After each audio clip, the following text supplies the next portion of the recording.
Salut la team, revenons sur la série Les Anneaux de Pouvoir et essayons de trouver les seigneurs hommes qui seront les futurs spectres de l'anneau. Et on commence dès maintenant et n'oubliez pas de commenter et de liker. Let's go! Petit message avant de commencer réellement cette vidéo, on est plus de 6000, et oui c'est incroyable, merci énormément à tous ceux qui se sont abonnés et bonne vidéo! Les Nazgûl arriveront tôt ou tard dans les Anneaux de Pouvoir, et la série nous a peut-être déjà montré les personnages qui deviendront des spectres de l'anneau. Dans Le Seigneur des Anneaux de Tolkien, les Nazgûl, ou spectres de l'anneau, sont un groupe d'élite de 9 méchants fantomatiques et portent la bannière de Sauron, et leur existence remonte au second âge de la Terre du Milieu lorsque l'anneau unique a été initialement forgé. Dans le cadre du plan de domination de Sauron, il a donné 9 des anneaux magiques forgés dans Eregion à des hommes mortels qui ont accepté avec joie. Au fil du temps, ces cadeaux ont détruit l'âme de leurs propriétaires jusqu'à ce qu'ils deviennent des spectres de l'anneau, marchant entre le royaume des mortels et de l'ombre. Les spectres de l'anneau jouissent d'une longue vie et d'une force redoutable, mais sont sous les ordres de Sauron. Tolkien n'explique jamais qui étaient les Nazgûl avant de se transformer. 3 sont censés être d'origine numénorienne et l'un était un orientaux. Mais rien n'est dit sur les 4 autres. Et aucun n'est nommé sauf le roi sorcier d'Angmar qui n'avait probablement pas son surnom avant qu'il soit transformé, et aussi Khamûl l'orientaux. Les Anneaux de Pouvoir d'Amazon commencent au 2e âge, peu de temps avant que les Anneaux de Pouvoir ne soient forgés. Les Nazgûl n'ont pas encore été créés, mais comme la chronologie de l'adaptation télévisée change la tradition de Tolkien, il est très probable que les personnages apparaissant actuellement dans cette saison 1 pourraient plus tard faire partie des 9 de Sauron.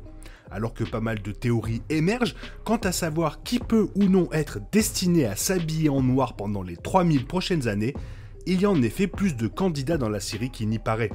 Pour le moment, ce ne sont que des théories bien sûr, mais leur caractère ou leur place actuelle dans l'histoire font de ces personnages des possibles spectres de l'anneau.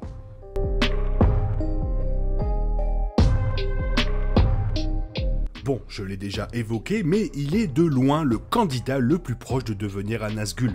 Découvert sur les mers par Galadriel avant d'être emmené à Númenor, Halbrand se révèle être l'héritier du trône des Terres du Sud. Il satisfait donc immédiatement à l'exigence d'entrée de haut niveau pour le club effrayant de Sauron, bien que tous les Nazgûl n'étaient pas réellement rois.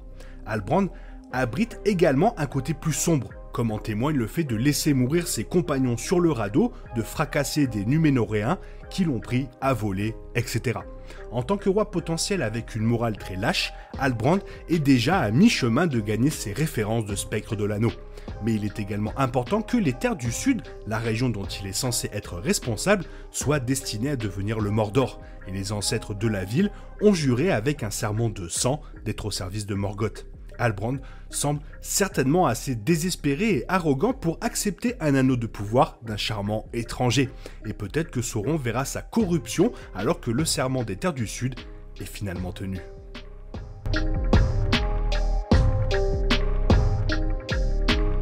D'ailleurs, restons dans les Terres du Sud avec le jeune Théo, qui se démarque déjà comme l'un des principaux candidats à recevoir un anneau.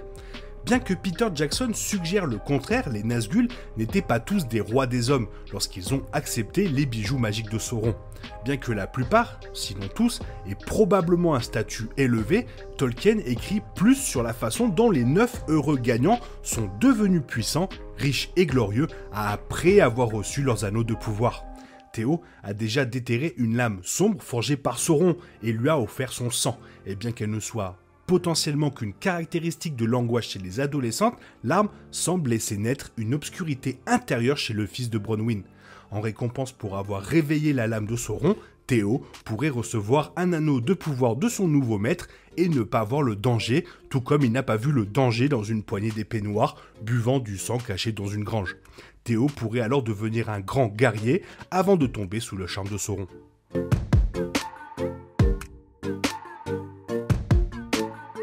Anarion, frère d'Isildur, reste un mystère dans la série.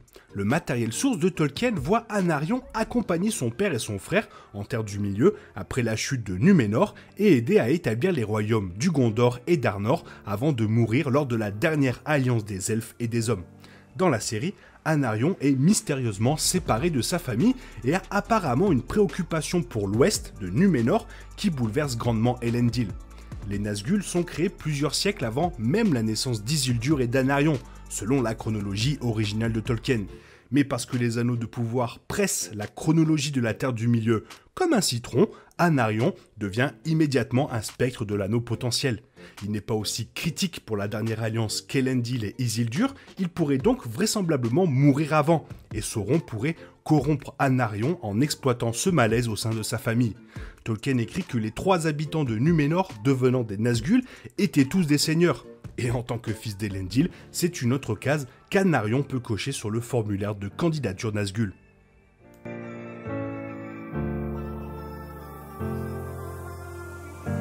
Créé spécifiquement pour la série, Éarinn est la sœur d'Isildur et d'Anarion, et se retrouve souvent à jouer le rôle de gardien de la paix entre Elendil et ses fils gênants. Comme Éarinn n'a aucun rôle dans la tradition de Tolkien, elle est l'un des rares personnages qui pourrait se retrouver à tout moment retiré du tableau de la série, ce qui en fait une parfaite future spectre de l'anneau. Faire hériter Éarinn d'un anneau de pouvoir et se transformer en Nazgûl corrompu pimenterait également la dernière alliance des elfes et des hommes en donnant à Elendil et Isildur une motivation plus personnelle pour mépriser Sauron.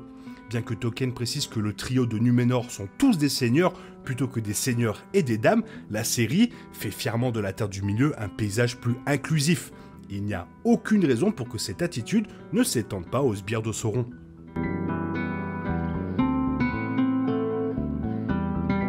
L'épisode 4 présente Kemen, un noble plein d'esprit et sympathique, et le fils d'un Pharazôn tout aussi brillant mais peu aimable. Bien qu'apparemment ajouté principalement comme un intérêt amoureux pour Érain, la série n'a sûrement pas le temps pour une romance juvénile entre 2 personnages non canons, suggérant que Kemen a été ajouté pour une raison entièrement différente. En tant qu'enfant de Pharazôn, il correspond à la déclaration de Tolkien selon laquelle les 3 de Númenor étaient à l'origine des seigneurs. Mais avoir un sang aussi sinistre qui coule dans ses veines signifie sûrement aussi que Kemen est susceptible de manipulation magique. Sauron transforme finalement Pharazôn en son acolyte préféré dans le matériel source de Tolkien. Donc, pour le Kemen plus gentil et plus terre-à-terre, devenir un Nazgûl fidèle serait un moyen de faire tomber Pharazôn et conserver cette idée. Les anneaux de pouvoir ont également taquiné Kemen, se sentant inférieur à son père populaire et puissant. Un anneau de pouvoir pourrait aider le jeune apprenti à rétablir cet équilibre.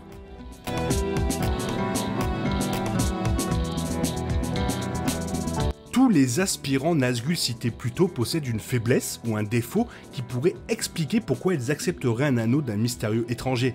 Le passé trouble de Halbrand par exemple, les malheurs familiaux d'Éarinn et d'Anarion, la rage croissante de Théo, les problèmes du papa de Kemen, etc. etc. Bronwyn n'a pas une telle faille dans son armure morale, présentant un bastion éthique de bonté tout au long des premiers épisodes de la série. Croyant en ses compatriotes du Sud et optimiste à l'excès, il est impossible d'imaginer un scénario dans lequel Bronwyn pourrait porter un anneau de pouvoir et devenir l'une des Nazgûl de Sauron. Bronwyn ferait n'importe quoi au nom de son fils Théo, et une fois qu'elle se rendrait compte qu'une épée sombre et magique grignotait déjà l'âme de son fils, elle ferait sûrement n'importe quoi pour lever cette malédiction. Un anneau de pouvoir pourrait être la seule arme en Terre du Milieu capable d'un tel exploit. Avec tous les signes évidents pointant vers Théo allant de mal en pis, un gros twist serait de voir Bronwyn prendre sa place. Et pour rester dans la logique, Bronwyn a pris le contrôle des habitants des Terres du Sud dans la série, ce qui en fait un leader parmi les hommes. Et habile en tant que guérisseuse, et Tolkien a écrit que certains futurs spectres de l'anneau ont utilisé leur nouveau pouvoir pour devenir de grands sorciers. Donc, pourquoi pas, après tout est hyper ouvert et Amazon a les cartes en main. Voilà, je trouve ça intéressant de mener la petite enquête pour savoir qui deviendra l'un des spectres de l'anneau. Si toi aussi tu veux rejoindre l'enquête à mes côtés, n'hésite pas à me le faire savoir dans la zone commentaire, car tu sais que j'aime énormément vous lire. J'espère que la vidéo t'a plu et si c'est le cas, n'hésite pas à la liker, t'abonner, la partager. Merci d'avance. Je te souhaite une bonne matinée, après-midi, peut-être une bonne soirée ou un bon week-end. Bisous bisous, hasta la vista.